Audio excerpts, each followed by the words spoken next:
It's an Archeo Death interview with Professor Howard Williams and his guest.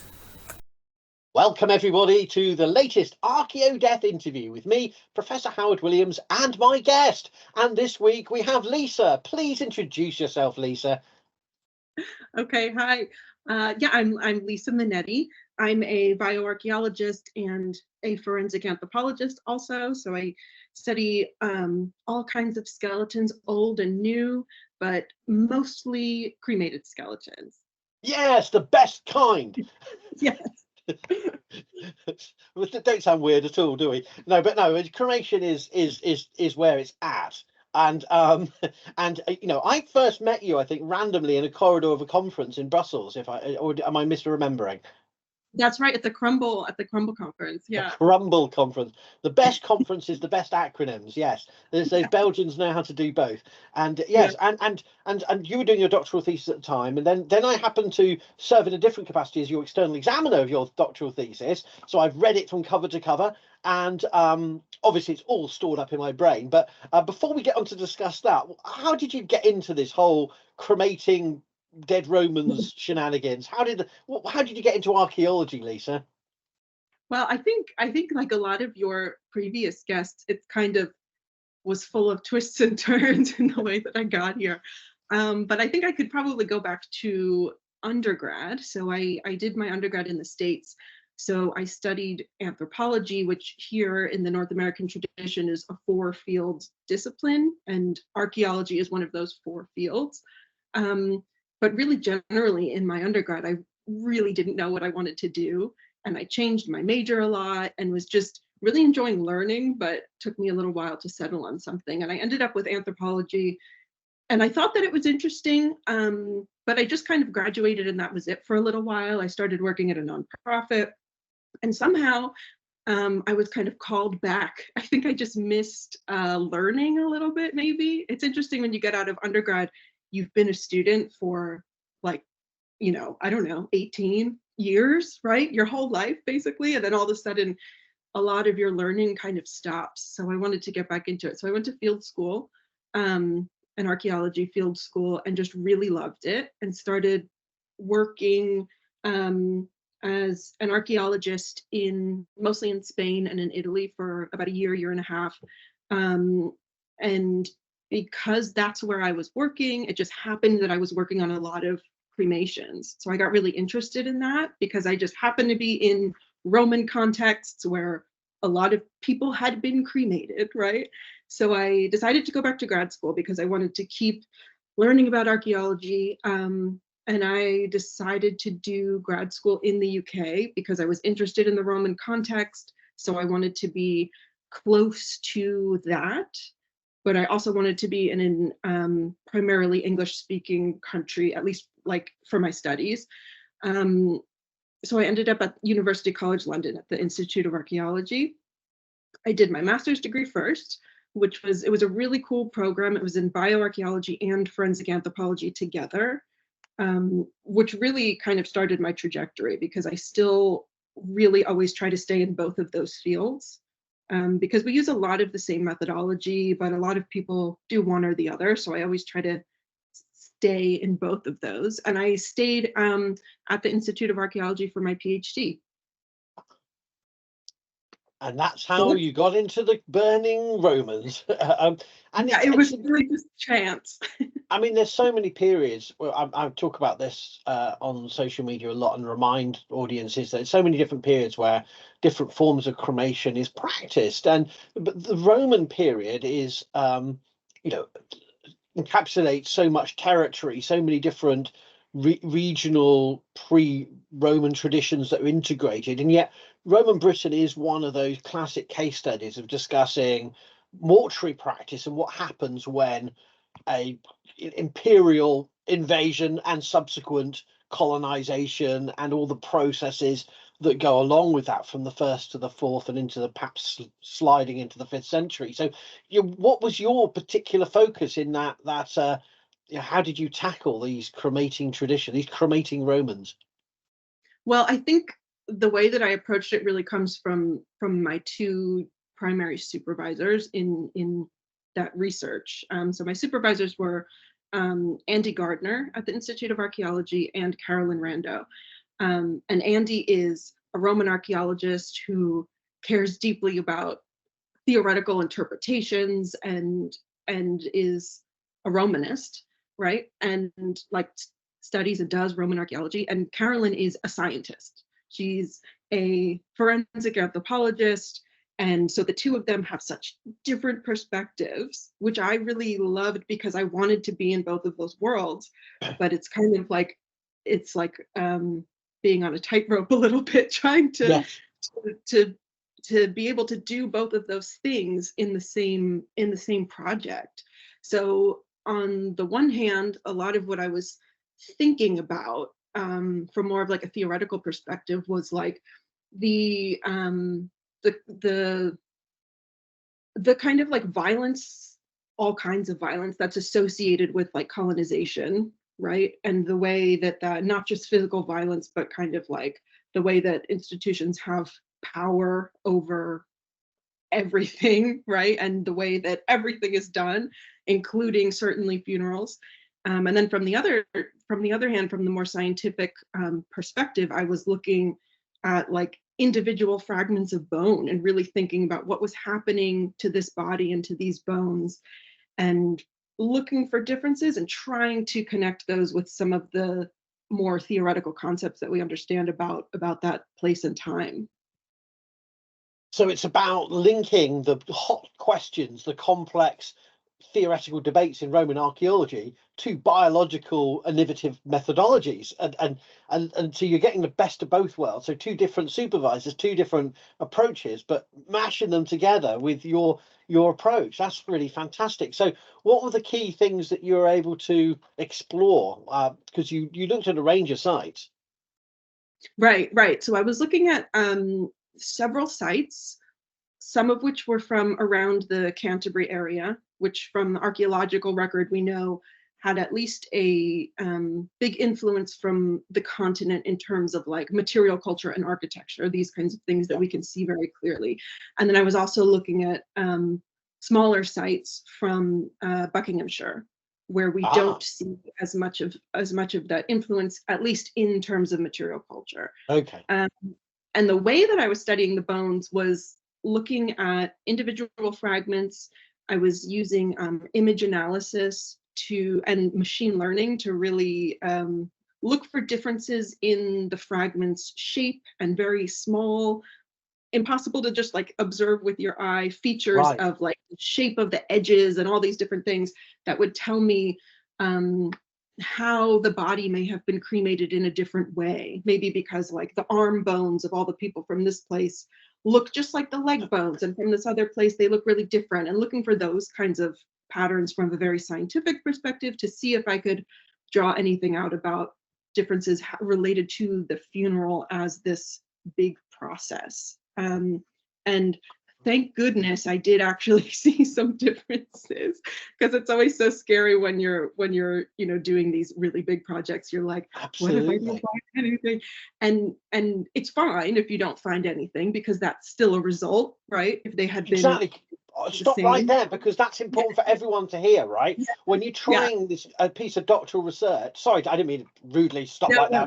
I mean, it's really important to reflect on that point, though, because I think so many doctoral researchers I supervise, and master students I supervise, think, well, but I'm not finding any results. So, well, that is a result. And my supervisor said the same thing to me. I didn't like it, I didn't believe it, and I still don't quite believe it. But no, I do. But it is really important. You can do an amazing piece of original methodology or a new theoretical idea and test it out. And if you don't get conclusive results, it's not a failing of your questions or your method. It's just maybe the data isn't, good quality enough, or maybe a host of different factors can come into play. But but that's a really important point. And can I just clarify, just before I ask you about your results, was the idea of Bedfordshire and Canterbury, was that like the idea of a rural versus a major urban centre? Was that the point of looking at sort of? Basically, yeah. It was Buckinghamshire and Canterbury. So that was like, it was, rural and urbanish, okay, right?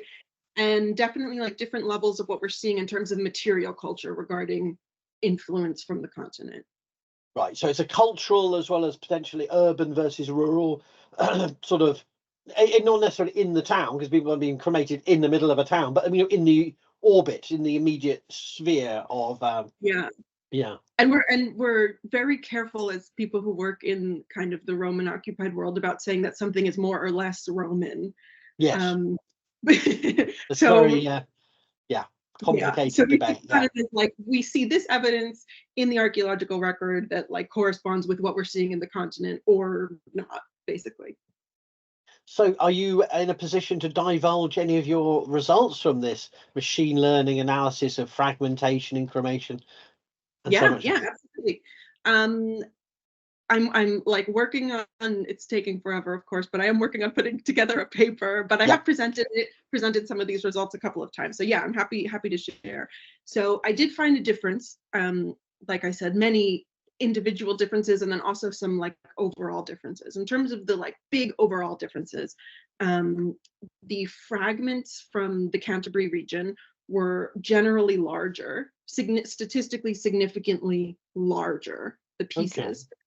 Okay. And which means the ones from Buckinghamshire were smaller. And there's other things too, but I'll first address this first one, because my immediate thought when I hear that is like, okay, well, maybe the ones from Buckinghamshire are affected by different taphonomic processes of like erosion, right? Because we're talking different geographic locations. But I started looking into ways that people study pottery sherds and the way that they are kind of affected over time. The reason I did that is because that's where I got some of the some ideas about my methodology. So some ideas about like thinking about how these fragments change over time came from my master's thesis, but some of the ways of automating the process came from folks who were already doing this with pottery sherds.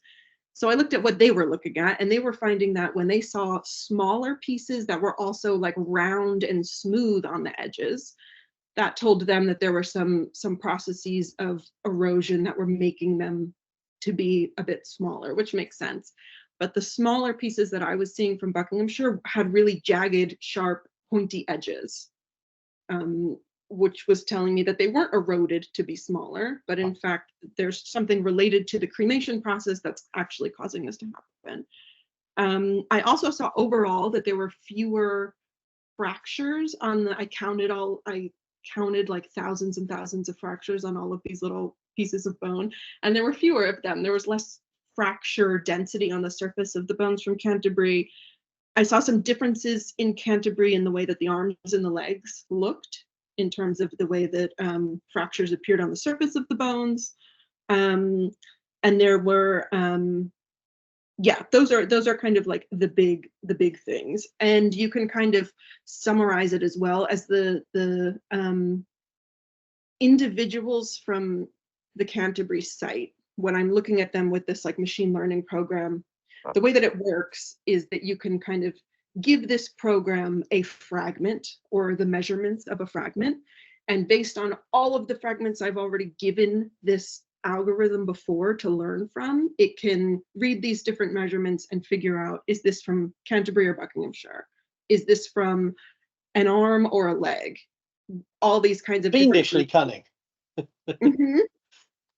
And this algorithm, this model, is not good at all at differentiating individuals within the Canterbury collection, meaning that like the individual bodies from Canterbury, the fragments all kind of look the same. And from Buckinghamshire, there's a lot of difference in between the individual bodies, which is telling me that like there's some kind of homogeneity in practice in the Canterbury region, right? Which makes sense if we're thinking about like there's more people living there, so there's more people dying there, and so maybe things are done in some kind of prescribed way or something like that. But those are my general results.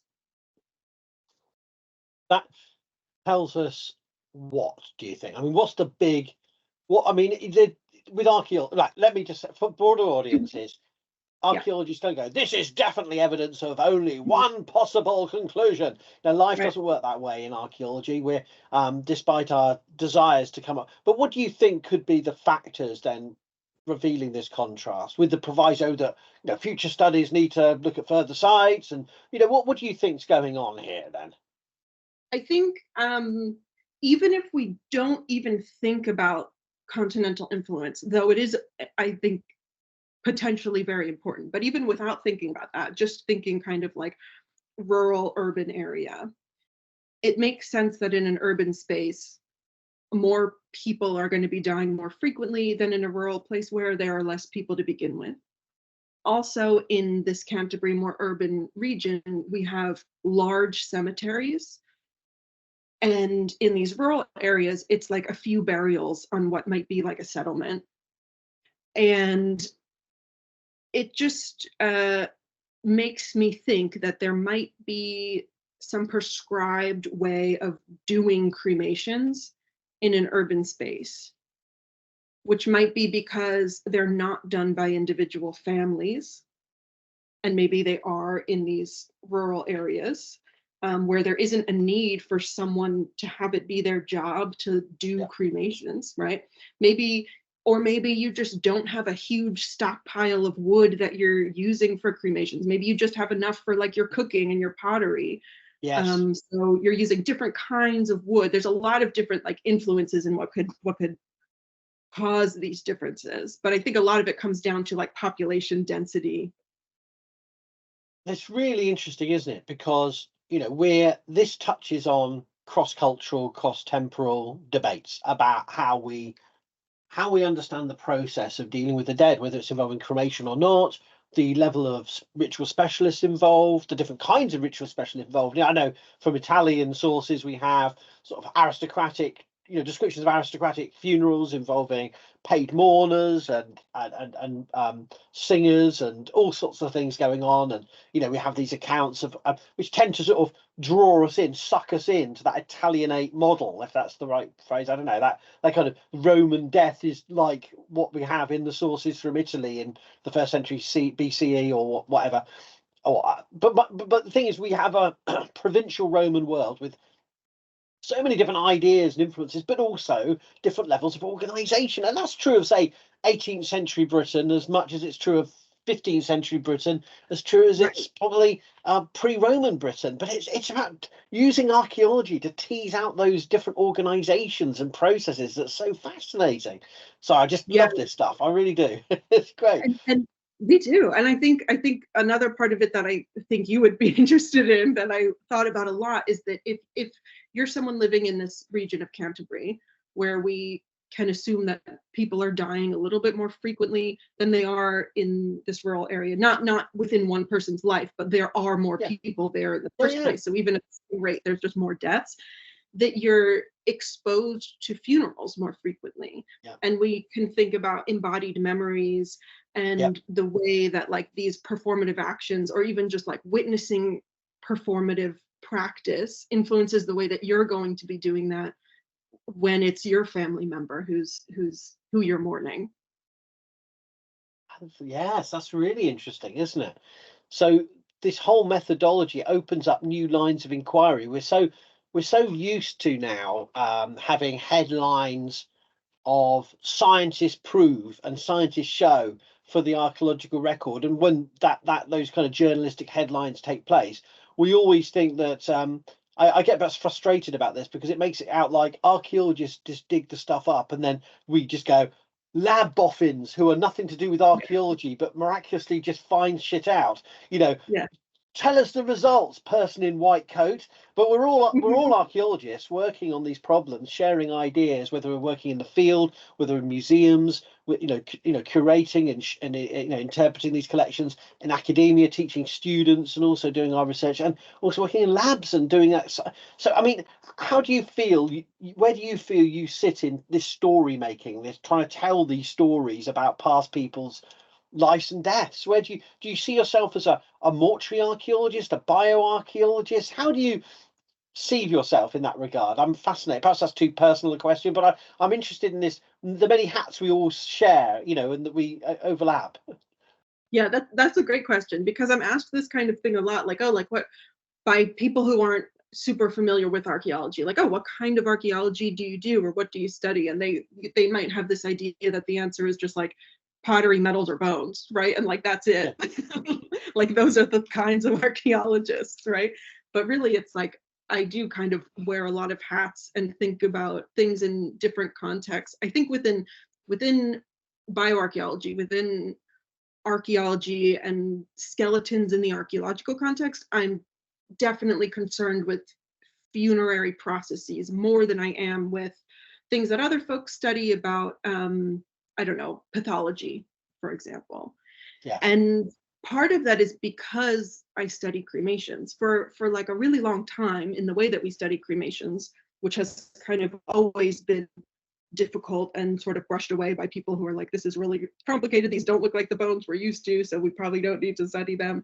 But for a long time, the methods were focused on like, let's try to find ways that we can study these bones the same way that we study unburned bones. Yes. Which is figuring out the biological profile. How old was this person? How tall was this person? What kind of disease did they have? These kinds of questions that we ask about inhumed skeletons. But I think that we don't have to ask the same questions just because they're also bones. And I think because cremated bones are a product of this process of cremation, which is part of this bigger funerary process, we can like really get a lot of evidence about them, about the process, which is really, to me, what's the really important thing. And the thing that's most interesting is thinking about that process of the funeral, more so than things about the biological profile of an individual, which is also really important, but just not as much what I'm interested in. Absolutely. I mean, there is perhaps another popular myth, and I think it's not wrong, because we can, with increasingly different scientific techniques and careful excavation of graves, we can tell the story of someone's life and aspects of their death ritual in minute detail, that kind of osteobiography continuing from childhood through to death. And that's a valid approach. But I do wonder whether some perhaps popular news stories give the impression we're fixated on telling the stories about what did they think, what did that person, how did that person die, and that kind of mixture of sort of celebrity focus that we like. It's very it's empathetic, we can empathize with that, but also that almost Pompeii snapshot moment that we think we are when we see an inhumation burial. We it's easy to be seduced into thinking because we have a body, we have a moment, we can connect. And the bog bodies where you have flesh, soft tissue remains, it's even more seductive and evocative and uncanny. But cremation doesn't afford that, but it does afford so much detail into death rituals and past lives, and on an individual and on a society level. I think it's really interesting too. Perhaps it doesn't grab people as easily as, because there's no physical features, haven't it? Right. Yeah. And it's cremated bones don't look immediately like a person the way that, non-specialists think of an articulated skeleton that isn't broken into 1,000 pieces. So that might be part of it as well. But I think it's useful in forensic anthropology too. We can think about the same things. It's really hard when you have fully cremated bones to be able to answer a very important question in forensic anthropology, which is, who is this person? Yes. Like in forensics, that's really essential.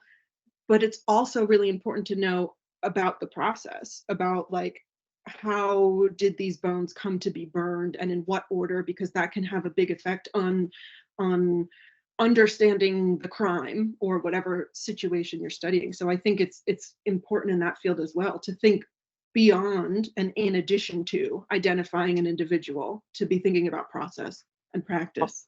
That's a point we should flag up actually for viewers, that there's so much cross dissemination between forensic anthropology, which is by definition is crime investigation, and that's the legal context of forensic. That's what forensic means. A lot of people use it loosely, but that's what it refers to. And the study of ancient people. But I would also say that I'd like to ask you and see if you disagree or not, that in many ways, because we are dealing with such fragmentary remains, in a forensic context, you don't see people go sort of like a sort of Leslie Nielsen police squad comedy moment. Well, they burnt the body, so we can't say anything. Let's just walk away.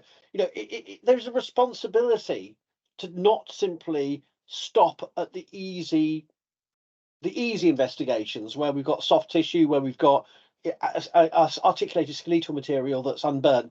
You know, there is a responsibility as archaeologists, if we're going to be disturbing the dead at all, you know, to tell the stories of those whose disposal methods led to that fragmentation. That's part of the story, isn't it, of their life and their death, and to sort of steer clear of that, as perhaps past generations have perhaps accidentally done, sort of shy away from the more challenging investigations, you know, and now we've got so many more techniques at our disposal to do the work. It's really, I think, a kind of ethical responsibility to engage with cremation, because it's so widespread in the human past as a disposal method.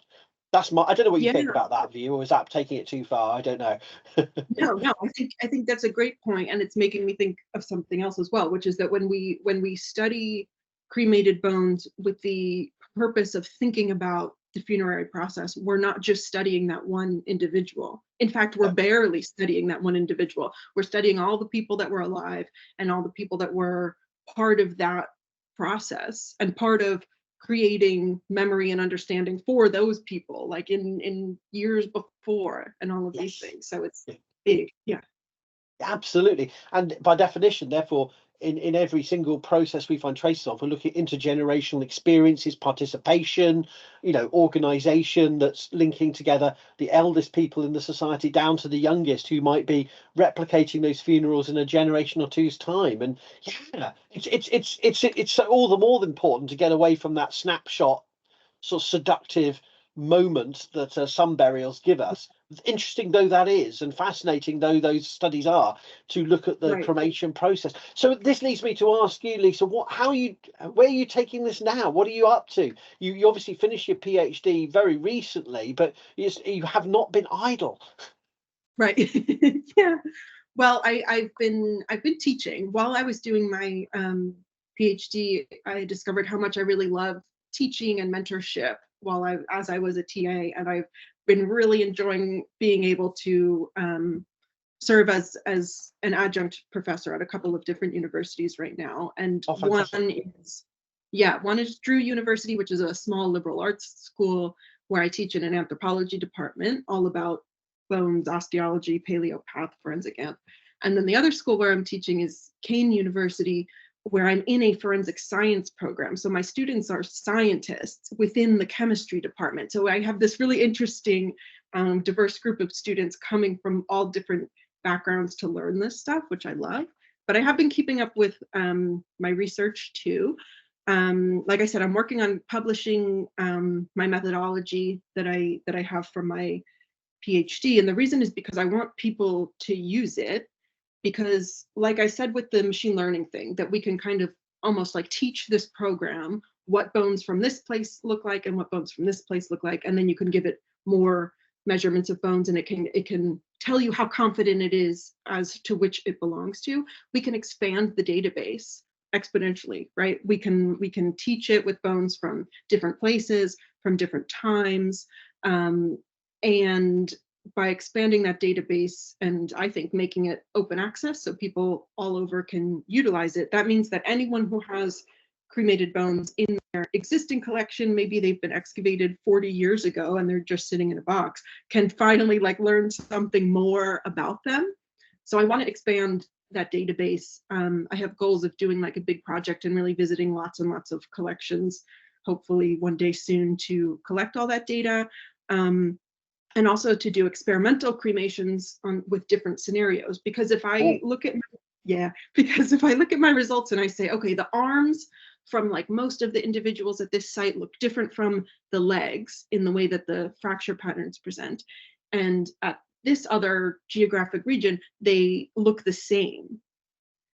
Why is that? And I can come up with some ideas about what might cause that. Maybe it's the location of where the fire started, because we know that there's some differences in like soft tissue in those areas, maybe how the arms are positioned, maybe how the whole body's positioned, whatever. But you can actually do experiments and test these things from a scientific perspective and get like beyond inference, and also create data for create a forensic database of these kinds of situations as well. And I'm involved in an excavation, well, a couple of excavations that are all connected with Dr. Monica Busso at the University of Lleida in Catalonia in Spain. These are a little bit older. They're more kind of late Bronze Age. So I'm, yeah. So I don't object on principle. Right. I'll let you off.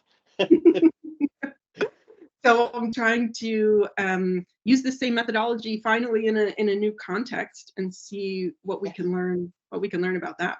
Because this is not, while you may perhaps casually refer to you may describe yourself as a Roman period archaeologist. This is a method, this is an approach you can apply earlier, later. It's versatile. It's got, I can see a lot of potential for this. That's really exciting. So you're gone. Oh, sorry. Well, like you said, while most of my excavation experience and certainly my PhD are in Roman and Romano-British contexts, my method is applicable in like any context, and I'm more interested in kind of funerary processes broadly rather than sticking with one context. I kind of stick with one material of bones. So it's definitely open to context. Well, I have a love-hate relationship with the Romans. When I was a student, everything I dug, the Romans came up. I was trying to dig Anglo-Saxon sites, the Romans came up. Iron Age sites, Romans were there. They're either at the top or underneath or around. But in my teaching and research, I teach Roman archaeology, and I research a little bit of late Roman archaeology. I mean, some of my first conferences were going to track and seeing Andy there as a PhD at UCL. But I also can't stand them at one level. They dominate everything, and we're so at one level I admire the fact you've tackled the Romans, but also I just wanted to share this love-hate relationship with the Romans. But I let you off because I know that you can apply your method to other good periods too, not just the Romans. And the good thing about what you're saying though is that there are lots of Roman and Romano-British bones in these collections, so Absolutely. It means that we have like these huge collections of data assemblages that we can draw from. So what do you think, Lisa, is the future for mortuary archaeology as a field? Do you think it is a discrete field anymore? Is it even more of a discrete field anymore? I'd love to hear your views on what are the big things that are coming up, or the big topics that we've been neglecting. I'd love to hear your reflections. That's a great question about whether about it's 4 questions actually, but I'm thinking about whether it's a discrete field or not, because on the one hand I'm like, yes, I think it is, but then I'm also like, but I and everyone I know doesn't fall within belonging to one discrete field, so does it even matter if there are discrete fields? I don't know. No, it doesn't actually, does it really? but it is really important. I mean, a lot of and I tell my students about this a lot too, because they think it's like interesting when someone studies skeletons, but like the skeleton preserves really well in the archaeological record. And a lot of what we study are cemeteries, right? Because it's like places where there's a whole bunch of information and often material culture. So it just like makes sense that archaeologists would study cemeteries. So it makes sense. So I think it's an important field. Where do I think we're going? I think so much of my work in terms of funerary archaeology is within this world of cremations. So I can't really speak about folks that are doing inhumations, I guess, because I'm just less perhaps up to date on what they're doing. But within cremations, I think the direction is to move, like we have been over the past couple decades, moving to use more technology and advanced like computing power and machine learning and like big fancy equipment in the lab and everything, which is great. But what I think is really important, and what I tried to do with my method, is we can take what we know from all of that and now create methods that are really accessible, that people that do not have the big fancy laboratories and equipment can use the information that we know from studying that stuff and apply it in the field, at a folding table in the field where, they've now just got a bunch of bones that have just been excavated and like, this is what they're working with, this is their laboratory. So that's why the method that I developed, and I did do a little bit of FTIR analysis, some of this more kind of stuff that uses fancy equipment. But from a perspective of the part of my methodology we're mostly talking about in the image analysis, you can use like a pretty crummy camera. All of the software I use, including the stuff for machine learning, it's all free open access software. Like you really don't need any big funding to do this kind of work. And there's lots of cremated bones out there to do it with. So while I think we're going to continue with this field, with this direction of like being scientifically advanced, at least as much as we can be within archaeology, we're always certainly not like up there with some of the other fields.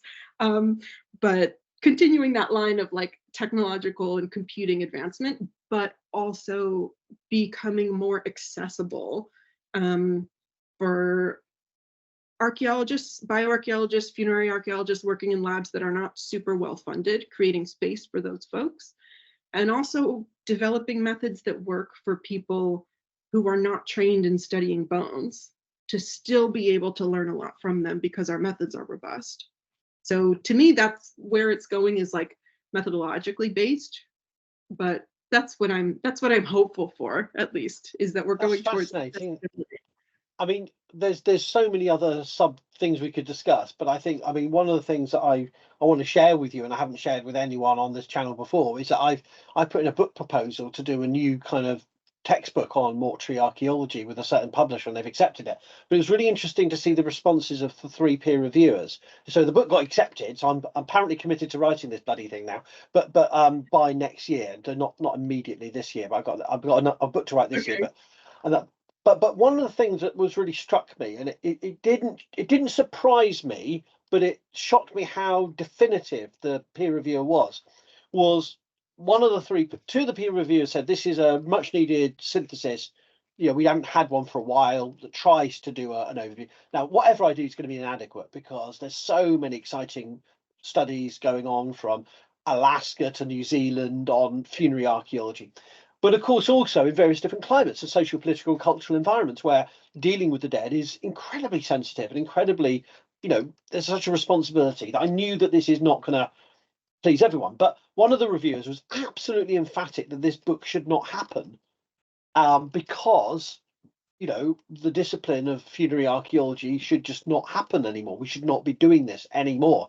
Mortuary archaeology is somehow just by in all forms is an arcane hangover from the dark times of a colonial nationalistic imperial archaeologies of the 19th and early mid 20th century, and that we are just still playing around with other people's bones without any care. And I wondered, and I was shocked by how definitive that review was, because of course that's not how I see mortuary archaeology. That's not how I practice and teach. And of course everything I do is, you know, all my students get framed with the ethical considerations, the repatriation, reburial debate, and actual, you know, generations deep practices of reconciliation. Yeah. But I just wanted to touch base. Maybe this is too sensitive a topic to raise. You know, what would your reaction as a younger scholar to such a pushback in that context? What would your kind of sense of the field be? Would you see that we are really a hangover of a colonial time, or do we still have things to offer by telling stories from people's mortal remains? It's such a big and important question right now, and certainly in North America, where we see museums taking their collections out of view because of different regulations, and also just like concerns about whether they're doing the right thing and treating remains properly, and also like treating their visitors properly by like exposing them to this information and things like that. So it's definitely something that's happening, this discussion right now. It's interesting because in the United States we have NAGPRA, the regulations that protect Native American graves, remains, which is great, and it's been updated recently to hopefully make it even less logistically complicated to repatriate return remains. But there aren't a lot of other protections about human remains elsewhere in the world, which is so interesting just to think about. Liv Nilsson-Stutz and some colleagues had a session about this at the EAA a couple of years ago, about like what about all the other remains? Like, what do we think about those, and what's our ethical obligation? And it's as with most ethical kind of quandaries, there's no clear answer, and it's hard to like, it's hard even to kind of crystallize my own opinions about it. Sometimes what I think is that as someone who works every day with human remains, I don't know if I'm the person to make that call. Maybe it needs to be the person who isn't somewhat desensitized to working with human bones and thinking about this stuff constantly, and also in a position where the stuff that I research relies on my ability to access and study bones. So I'm kind of in this interesting kind of, I have this implicit bias because of that. So I sometimes think that we aren't the ones who should be making the call, but then I don't know who is. No. Because I gained so much from learning with a real osteological teaching collection, for example, in my master's and studying real bones.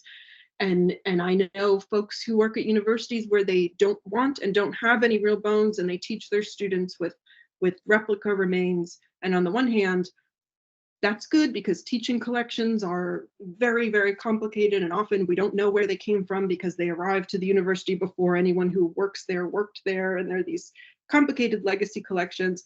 But also, if you think kind of into the future, if you, from a forensic perspective, if you have a forensic anthropologist whose job it is to identify remains of your missing loved one, you want them to have as much experience having studied real bones as they possibly can have had.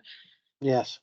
So I don't know the answer, and it's hard to. No, it was a very difficult question. I was just but thank you for that. I think it's really important that people hear that we are discussing this in every opportunity in depth, and you're right. I think it's an arrogant thing to us, and what the actual reviewer called me arrogant for even suggesting a book on this topic, which of course in that capacity I'm going to be a synthesizer of other people's research. I'm not going to be, it's not my research, it's going to be, and I thought this would be good for my students and for to write something that's broader and not about me and my work, but about, but I do understand that I know they're coming from a perspective where there's such a a passionate and deep and so many injustices have surrounded these bones. Their taking, their study, the stories that and racialized stories that have been told with them. That it's not a shock that I've been teaching that for 25 years.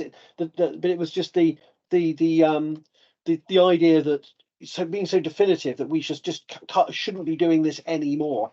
And so I think it is important for really the next generation. So I do think you have a voice more than me, but also you're right. Also, it shouldn't be just us. It should be for a broader conversation. Yeah, that's really interesting. So, I mean, in terms of wrapping up, is there any other final thoughts or comments you would like to share with viewers, listeners about your research or about the value of mortuary archaeology? Or, I mean, I think it's valuable, just like I think all archaeology is really valuable, because it's provides us information about our past, right? But also just the practice of studying archaeology allows students to really think in terms of like space and time in a way that we don't always think about that, and think creatively. And it's so great to study archaeology. And I think funerary processes are so fascinating and so like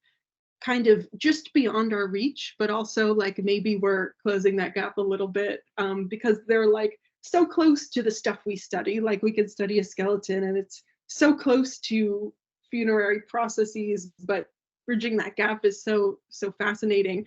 So I think it's extremely valuable.